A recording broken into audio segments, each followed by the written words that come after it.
മറ്റൊരു വീഡിയോയിലേക്ക് എല്ലാവർക്കും സ്വാഗതം. ഞാനിപ്പോൾ ജോലി ചെയ്യുന്ന ഇറ്റലിയിലെ മിലാസോയിലുള്ള ലോപ്പസ് അപ്പൂപ്പൻ്റെ വീട്ടിലാണുള്ളത്. കേരളത്തിൽ നിന്ന് ഇറ്റലിയിലേക്ക് വരുന്ന മലയാളികളിൽ 95% പേരും ചെയ്യുന്ന ഒരു ജോലിയാണ് ഓൾഡ് ഏജ് കെയർ ടേക്കറായിട്ട് ജോലി ചെയ്യുക എന്നുള്ളത്. വയസ്സായ അപ്പൂപ്പന്മാരെയും അമ്മൂമ്മമാരെയും നോക്കുന്ന ജോലിയാണ് പ്രധാനമായിട്ട് ഇവിടെ കേരളത്തിൽ നിന്ന് വരുന്ന മലയാളികൾ ഒട്ടുമിക്ക പേരും ചെയ്തു വരുന്നത്.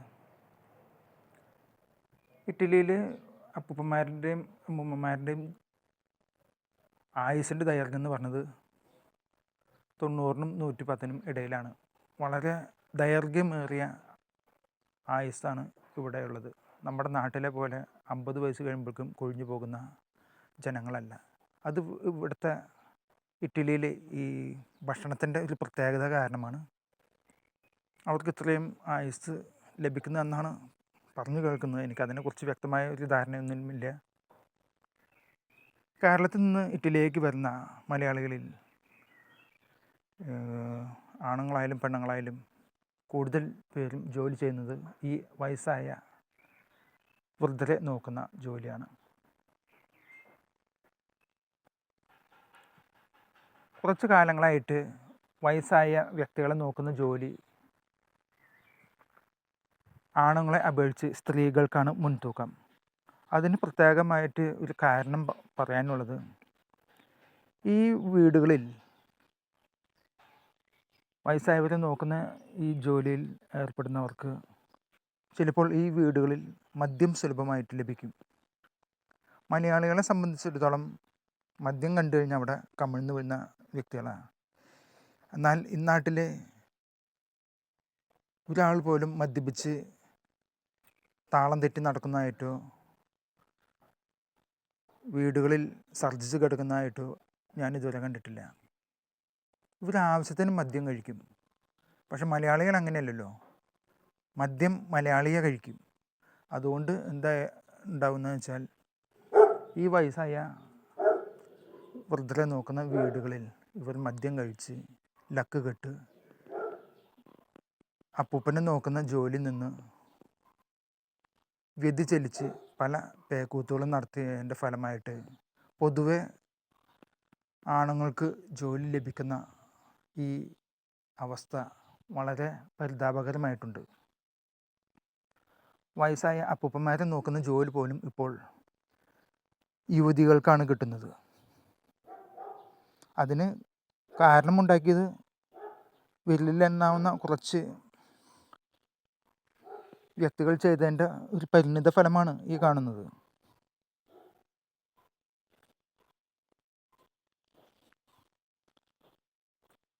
നമുക്ക് ഇവിടെ ജോലി എന്ന് പറയുന്നത് ഈ വയസ്സായവരെ പരിചരിച്ച് അവർ മരണപ്പെടുന്നതോടെ നമ്മുടെ ഈ ഭവനത്തിലെ ജോലിയും നമുക്ക് നഷ്ടമാകും. പിന്നെ വേറൊരു ജോലി കണ്ടുപിടിക്കുക എന്ന് പറയുന്നത് ഇപ്പോൾ പുരുഷന്മാരെ സംബന്ധിച്ചിടത്തോളം വളരെ വിഷമകരമായ ഒരവസ്ഥയാണ്. ചിലപ്പോൾ വേറൊരു ജോലി കിട്ടണമെങ്കിൽ 2-3 മാസം കാത്തിരിക്കേണ്ട ഒരവസ്ഥ.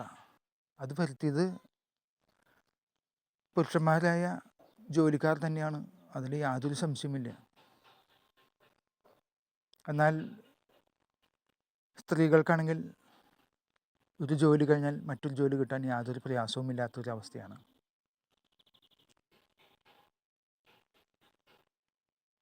ഒരു ജോലി ലഭിക്കുക എന്ന് പറഞ്ഞാൽ വളരെ പ്രയാസമുള്ളൊരു കാര്യം. ചിലപ്പോൾ നമുക്കൊരു ജോലി കിട്ടി മറ്റൊരു ഭവനത്തിൽ പോയി കഴിഞ്ഞാൽ ചിലപ്പോൾ 1-2 ആഴ്ച കൊണ്ട് നമ്മുടെ ആ ജോലി അവിടുത്തെ വയസ്സായ വ്യക്തികൾ മരണപ്പെടുന്നതോടെ നഷ്ടപ്പെടുകയാണ്. മലയാളികളെ സംബന്ധിച്ചിടത്തോളം കുറച്ച് പേരെങ്കിലും ചെയ്തു വന്ന പ്രവൃത്തിയുടെ പരിണിത ഫലമാണ് ആൺ വർഗത്തിൽപ്പെട്ട നമ്മെ പോലുള്ളവർക്ക് ജോലി ലഭിക്കാനായിട്ട് തടസ്സമായിട്ട് വന്നത്. 1-2 പേർ ചെയ്യുന്ന ദുഷ്പ്രവൃത്തികൾ അത് കാട്ടുതീ പോലെ എല്ലായിടത്തും പടർന്നു പന്തിരിക്കും. അതിൻ്റെ ഫലമായിട്ട് നമുക്കൊരു ജോലി ലഭിക്കുക എന്ന് പറഞ്ഞാൽ വളരെ ദുഷ്കരമായി. ഞാനിപ്പോൾ ഈ ജോലി ചെയ്യുന്ന സ്ഥലത്തെ അപ്പൂപ്പൻ ഒരാഴ്ച മുമ്പ് മരണപ്പെടുകയുണ്ടായി. അതിനുശേഷം ഇപ്പോൾ ഇവിടെ കുറച്ച് കാര്യങ്ങൾ അവർക്ക് ഒതുക്കി കൊടുക്കണം, സാധനങ്ങളെല്ലാം അവർക്ക് പാക്ക് ചെയ്ത് കൊടുക്കണം. അപ്പോൾ അതുകൊണ്ട് കുറച്ച് നാളും കൂടി ഇവിടെ നിൽക്കാൻ പറഞ്ഞിട്ട് അങ്ങനെ ഞാനിവിടെ നിൽക്കുകയാണ്. അങ്ങനെ ഒരു ജോലി കിട്ടണമെന്നില്ല. സാധാരണഗതിയിൽ വയസ്സായവർ മരണപ്പെടുന്നതോടെ നമ്മുടെ ജോലി അവിടെ നിന്ന് അവസാനിച്ച് പോവുകയാണ് പതിവ്. അപ്പോൾ ഇറ്റലിയിൽ ഓൾഡ് ഏജ് കെയർ ടേക്കറുടെ ജോലി ആണുങ്ങൾക്ക് ഇപ്പോൾ വളരെ ബുദ്ധിമുട്ടാണ് ലഭിക്കാൻ എന്ന് പറഞ്ഞതിൻ്റെ ഒരു കാരണം ഇതാണ്. അതുകൊണ്ട് കുറച്ച് പേർ ചെയ്യുന്ന ദുഷ്പ്രവൃത്തികളുടെ ഫലം അനുഭവിക്കുന്നത് ബാക്കി വരുന്ന ഭൂരിപക്ഷം വ്യക്തികളുമാണ്. അതാണ് ഞാൻ പറഞ്ഞു വന്നത്. മറ്റൊരു വീഡിയോയുമായിട്ട് ഞാൻ വീണ്ടും വരുന്നതായിരിക്കും. അതുവരെ എല്ലാവർക്കും നന്ദി, നമസ്കാരം. Take care.